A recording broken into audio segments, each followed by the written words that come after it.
there, and welcome to step 5 of our 7-step process of handling a call.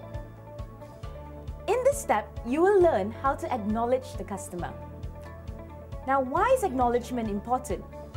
Both you and I know that in any sort of conversation, the most important element is listening.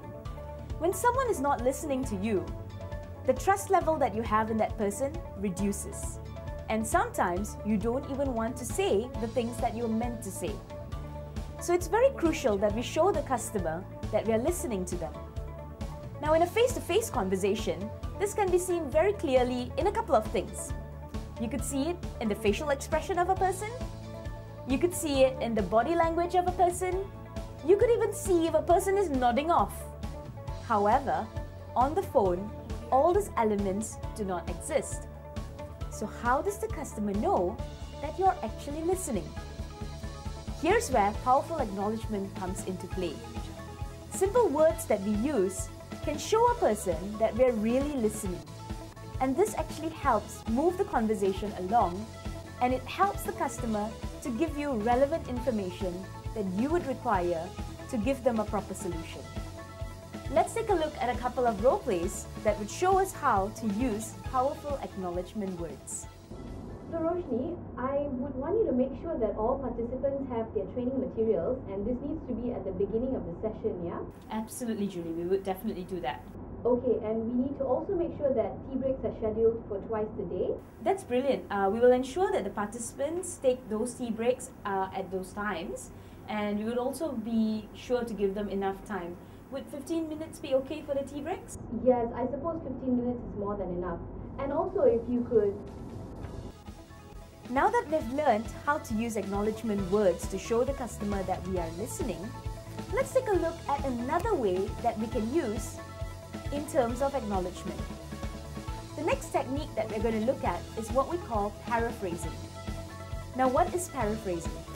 Paraphrasing basically means telling the customer that I understand what you have just said and asking for a confirmation. Now, how do we do this?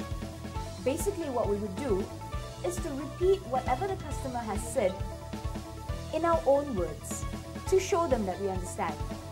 But the most important part in paraphrasing is the last part, where we seek for confirmation whether the information that we have understood is the same thing that the person has communicated. Sounds a little complicated, right? Let's take a look at a couple of role plays that would show us exactly how paraphrasing is done.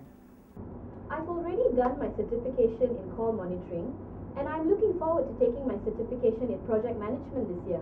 Will there be any courses available in this quarter? Am I right to say that you've actually taken your certification in call monitoring last year, and you're looking forward to attempt a project management certification before March this year? Yes, that's right. We have one project management certification coming up in February, miss. Would that be a good time for you? Listening is the most important part in any conversation. By using these acknowledgement techniques, you'll be able to gain your caller's trust and show them that you're actually listening to them.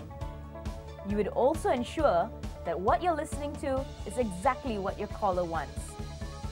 This tremendously reduces cases of misunderstanding and ensures that you deliver exactly what the customer wants. Now, we've completed the 5th step successfully. Before we move on, let's take a quick review on how does the customer know that you're listening.